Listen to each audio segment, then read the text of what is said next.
Hello friends, CTT and STT communication group team की तरफ से शिक्षक दिवस का हार्दिक शुभकामनाएं आप सभी के साथ।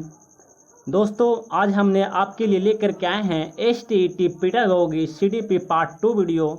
हमने पिछली बार पार्ट 1 का वीडियो आप लोग के बीच उपलब्ध करवा चुके हैं। तो अभी तक मेरे पार्ट 1 वीडियो नहीं देखे हैं तो प्लीज़ एक बार जा करके सर्च कर विवेक कुमार डब्लो मेरे इस पार्ट 1 वीडियो को देख लेंगे। और आपका जो अगला जो पार्ट है आपका 26 नंबर क्वेश्चन से है। तो चलिए हम ज़्यादा समय ना लेते हुए आज हम आपके बीच क्वेश्चन स्क्रीन पे लगाते हैं। दोस्तों, आज हमारे लिए बहुत ही अहम सेशन के साथ आज आपके बीच डॉक्टर सर्वपल्ली राधाकृष्णन का हमने डीपी लगा दिए हैं, क्योंकि आप लोगों को आज पता है कि हमारे शिक्षक दिवस डॉक्टर सर्वपल्ली राधाकृष्णन के बर्थडे के रूप में मनाते हैं। तो चलिए आज का जो क्वेश्चन है आपका 26 नंबर से। दोस्तों, आज का जो क्वेश्चन है कहता है कि प्रौढ़ शिक्षा किन व्यक्तियों के अधिकार में होनी चाहिए। प्रौढ़ जो शिक्षा है वो किन व्यक्तियों के अधिकार में होनी चाहिए, यानी बुजुर्ग शिक्षा शिक्षित व्यक्तियों के हाथ में, सरकार के हाथ में, या गैर सरकारी समितियों के हाथ में, या उपरोक्त सभी के हाथों में। दोस्तों, इसका जो राइट जो आंसर होगा वो गैर सरकारी समितियों के हाथ में, यानी कि 26 का जो राइट जो आंसर होगा आपका ऑप्शन नंबर सी होगा। अगला प्रश्न है, कहता है कि शिशुओं के लिए शिशुशाला में क्या आवश्यक है। शिशुओं के लिए शिशुशाला में क्या आवश्यक है। खेल के अवसर प्रदान करना, या भाषा पढ़ाना, या कहानियों सुनाना, या सामान्य ज्ञान देना। दोस्तों, शैशवावस्था में जो शिशु जो स्कूल जो आते हैं, किडजी प्ले स्कूल में जो आते हैं, उनके लिए खेल के अवसर प्रदान करना आवश्यक है। खेल के अवसर प्रदान करना उनके लिए आवश्यक है, इसलिए ऑप्शन नंबर ए होगा। अगला प्रश्न है आपके बीच। अगला प्रश्न कहता वर्तमान समय में प्राइमरी शिक्षा की दुर्दशा का मुख्य कारण क्या है। वर्तमान समय में प्राइमरी शिक्षा की दुर्दशा का मुख्य कारण क्या है। गाइड पुस्तकों पर भरोसा, एकाकी परिवार, या छात्रों का दूरदर्शन में अधिक समय व्यतीत करना, या शिक्षक छात्र का विषम अनुपात। इसका जो आपका जो राइट जो आंसर होगा, इसका आपका राइट आंसर शिक्षक छात्र का विषम अनुपात होगा, यानी कि 28 का राइट आंसर आपका डी होगा। अगला प्रश्न है, कहता है कि जो आपकी सही आलोचना करता है तो उसके साथ आप व्यवहार किस तरह से करेंगे। जो आपकी सही आलोचना करता है तो उसके साथ आपका व्यवहार कैसा होगा। एक मित्र के रूप में, एक आलोचना के रूप में, एक मूर्ख के रूप में, या कहता है इनमें से कोई नहीं। दोस्तों, इसका जो राइट जो आंसर होगा वो ऑप्शन नंबर ए होगा, यानी एक मित्र के रूप में आप व्यवहार करेंगे। अगला प्रश्न है 30 नंबर, कहता है कि निम्नलिखित शिक्षण विधियों में से कौन सी विधि वास्तविक अनुभवों को प्रदान करने की दृष्टिकोण से उत्तम है। कौन सी विधि जो है वास्तविक अनुभवों को प्रदान करने की दृष्टि से उत्तम है। वो भाषण विधि है, या भ्रमण विधि है, या प्रोजेक्ट विधि है, या पाठ्य पुस्तक विधि है। तो इसका जो राइट जो आंसर होगा आपका 30 का, वो ऑप्शन नंबर ए होगा, यानी भाषण विधि होगा। अगला प्रश्न कहता है कि ग्रामीण क्षेत्रों के उत्थान का लक्ष्य क्या होना चाहिए। ग्रामीण क्षेत्रों के उत्थान का लक्ष्य क्या होना चाहिए। प्राइमरी एवं प्रौढ़ शिक्षा का प्रसार, उच्च शिक्षा का प्रसार, या नगरीय सुख सुविधाओं का विस्तार, या ये सभी। तो 31 का जो राइट जो आंसर होगा वो होगा आपका प्राइमरी एवं प्रौढ़ शिक्षा का प्रसार, यानी ऑप्शन नंबर ए होगा। अगला प्रश्न हम देखेंगे, कहता अभिभावक मुलाकात दिवस की सबसे अधिक आवश्यकता कब पड़ती है? अभिभावक को मुलाकात दिवस की सबसे अधिक आवश्यकता कब पड़ती है? प्राइमरी कक्षाओं में, सेकेंडरी कक्षाओं में, या कॉलेजों में, या माध्यमिक कक्षाओं में? दोस्तों, गार्जियन का अभिभावक का जो है छोटे छोटे बच्चों पे ज़्यादा प्यार होते हैं, तो इसीलिए वह प्राइमरी कक्षाओं में अभिभावक मुलाकात के लिए अधिक आवश्यकता उन्हें पड़ती है। ऑप्शन नंबर ए होगा। अगला प्रश्न है, कहता है प्रधानाचार्य अपने अध्यापकों से क्या आशा करता है? प्रधानाचार्य महोदय अपने अध्यापकों से, शिक्षकों से क्या आशा करते हैं? योग्यता एवं ज्ञान की, समर्पण एवं निष्ठा की, आज्ञा पालन भाव की, या ये सभी की? दोस्तों, इसका जो राइट जो आंसर होगा आपका, वो आपका ऑप्शन नंबर डी होगा, यानी ये सभी को।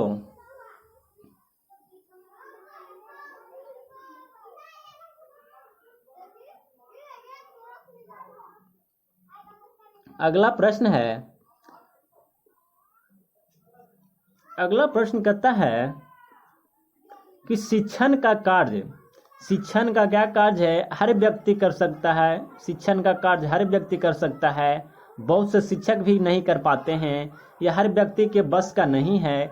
यह पढ़ा लिखा व्यक्ति कर सकता है। इसका जो राइट जो आंसर होगा आपका, वो आपका ऑप्शन नंबर बी होगा। यह बहुत से शिक्षक भी नहीं कर पाते हैं। शिक्षण का कार्य बहुत से शिक्षक भी नहीं कर पाते हैं, तो इसका राइट जो आंसर होगा वो ऑप्शन नंबर बी होगा। थोड़ा बहुत आपका कठिन लग रहा है दोस्तों। अगर जो ये लगता है कि आपका मेरा ऑप्शन गलत है, तो आप कमेंट बॉक्स में जा करके राइट आंसर दे सकते हैं। अब अगर जो इस चैनल पर पहली बार आए तो प्लीज़ एक बार जरूर इस चैनल को सब्सक्राइब कर लेंगे। अब मेरा वीडियो अच्छा लगा तो प्लीज़ एक बार लाइक करते हुए आगे बढ़ेंगे। अगला प्रश्न है, कहता है कि अभिभावक अपने बालकों के लिए अध्यापकों से क्या आशा करते हैं? अभिभावक जो है अपने बालकों के लिए अध्यापक से क्या आशा करते हैं? योग्यता एवं ज्ञान की, सहानुभूति एवं प्रेम की, निष्पक्ष एवं व्यवहार की। एक या डी ऑप्शन कहता है कि ए और बी दोनों कहता है। इसका जो राइट जो आंसर होगा आपका, ऑप्शन नंबर जो होगा वो डी होगा, यानी कि योग्यता एवं ज्ञान की और सहानुभूति एवं प्रेम की।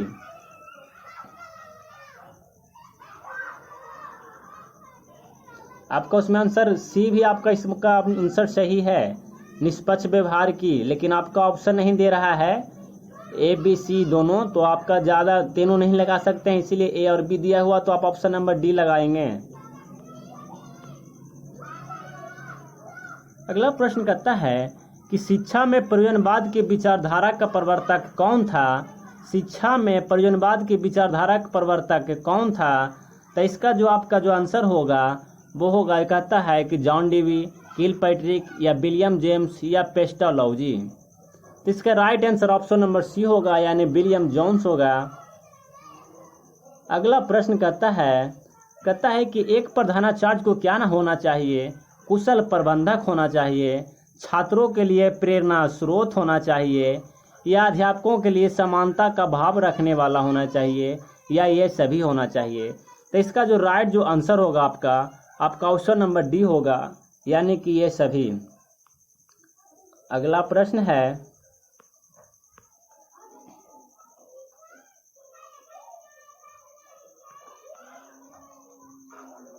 कहता शिक्षक की योग्यताओं, प्रयासों एवं उसके व्यवहार का सही मूल्यांकन किसके द्वारा किया जा सकता है?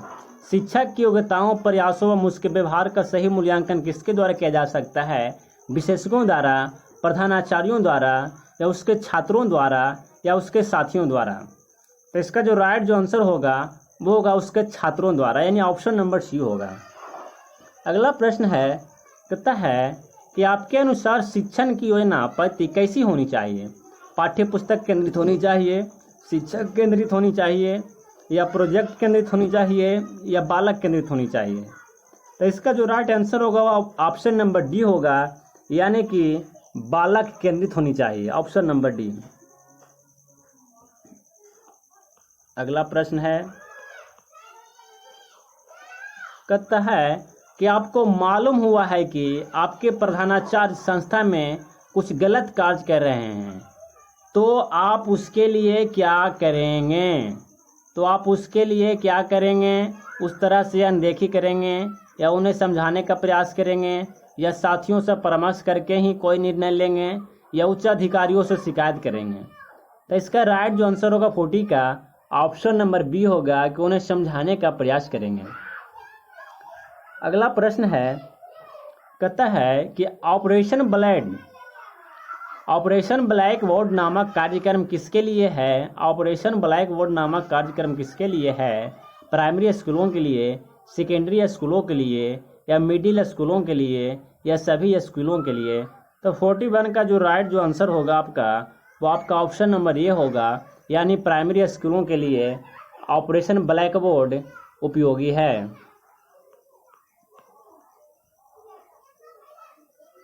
अगला प्रश्न कहता है कि किंडरगार्टन स्कूल सबसे पहले किस देश में खोले गए थे? किंडरगार्टन स्कूल सबसे पहले किस देश में खोले गए थे? फ्रांस में, इंग्लैंड में, जर्मनी में या इटली में? तो किंडरगार्टन सबसे पहला स्कूल खोला गया था वो जर्मनी में खोला गया था। बहुत ही इंपॉर्टेंट क्वेश्चन है, तो 42 का आंसर सी होगा आपका। अगला प्रश्न है, कहता आपके अध्यापन करते समय यदि कोई छात्रा आपकी त्रुटियों की ओर संकेत करती है तो आप क्या करेंगे? तो आप क्या करेंगे? दूसरे दिन अच्छी तैयारी करके जाएंगे या छात्रों को कक्षा के बाद मिलने को कहेंगे या स्वीकार कर लेंगे या छात्रों को चुपचाप रहने के लिए कहेंगे?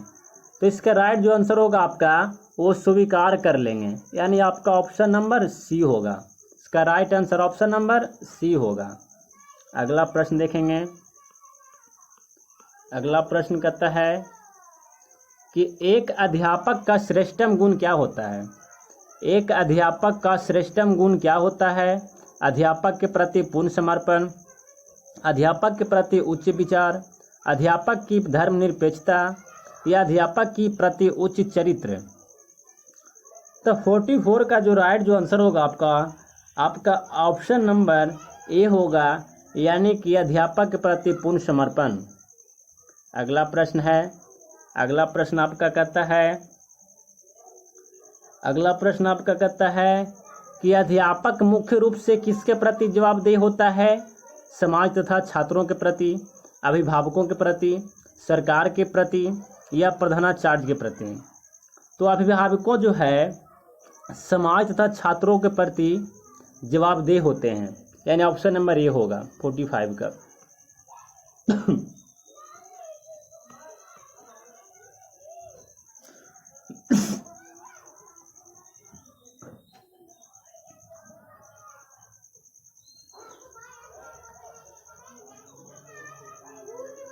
अगला प्रश्न है 46 से, कहते हैं अध्यापन के लिए सबसे मूल्यवान क्या होता है?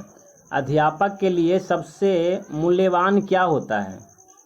अध्यापक के लिए सबसे मूल्यवान क्या होता है? उसकी शिक्षण के प्रति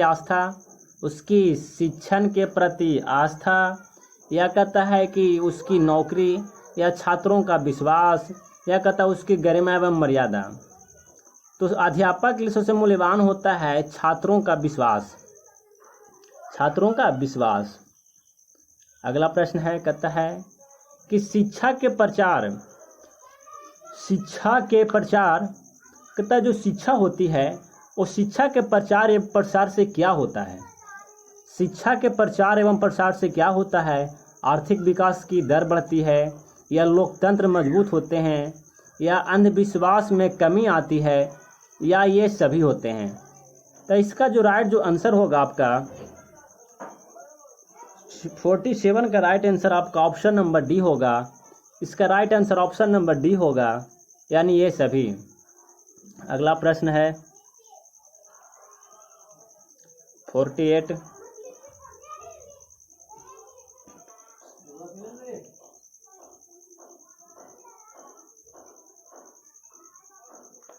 कहता है ग्रामीण अंचलों में बच्चों के स्कूल से भागने तथा पढ़ाई छोड़ने का कारण क्या होता है?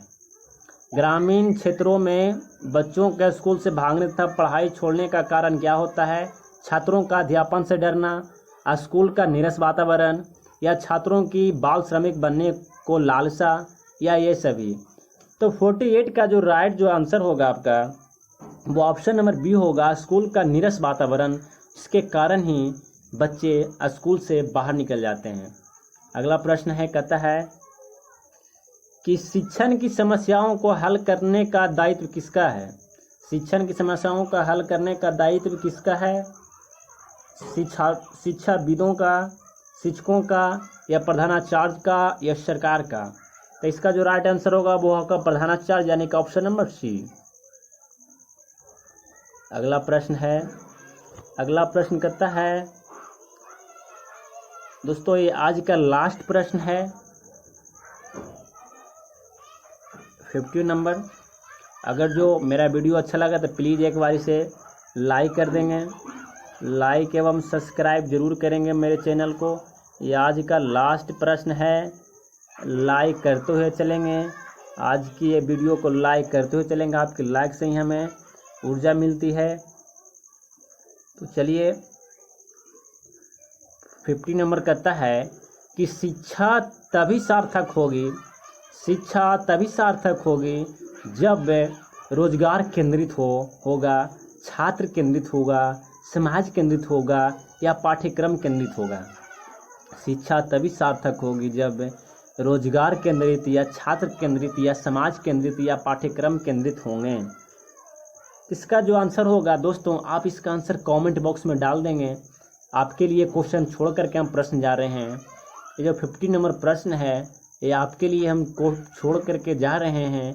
देखना चाहते हैं कि मेरे इस वीडियो को कितने लोग लाइक करते हैं एवं कितने लोग गंभीरतापूर्वक देखते हैं। तो चलिए, हम इसका आपके आंसर का इंतज़ार रहेगा। आप इसका आंसर कमेंट बॉक्स में देंगे और जितना हो सके उतना इस वीडियो का शेयर करेंगे, जितना हो सके इस वीडियो का शेयर करेंगे अपने व्हाट्सएप ग्रुप में अपने साथियों के साथ। वीडियो को लाइक करते हुए जाएंगे। अभी तक फर्स्ट बार आए तो प्लीज़ एक बार चैनल को सब्सक्राइब कर लेंगे। धन्यवाद दोस्तों आज के वीडियो के लिए।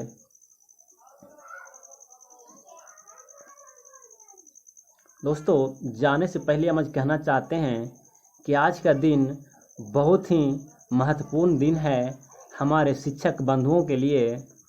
आज के दिन ही हमारे सेवानिवृत्त 40 ईयर्स का सेवानिवृत्त शिक्षक डॉक्टर सर्वपल्ली राधाकृष्णन का जन्मदिन के रूप में मनाते हैं।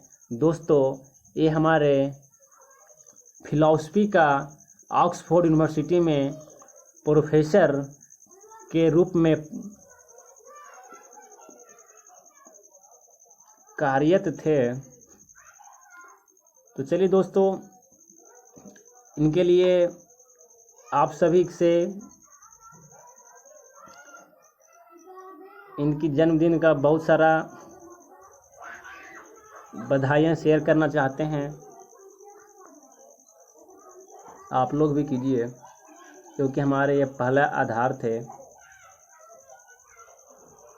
इनका जन्मदिन मनाने से पूर्व ये अपने खुद बोले शिक्षकों अपने विद्यार्थियों से कि मेरा जन्मदिन मनाने से अच्छा है कि सभी मिलकर एक शिक्षक दिवस के रूप में मनाया जाए। तो आज हम उनको याद करते हैं शिक्षक दिवस के रूप में। जय हिंद दोस्तों।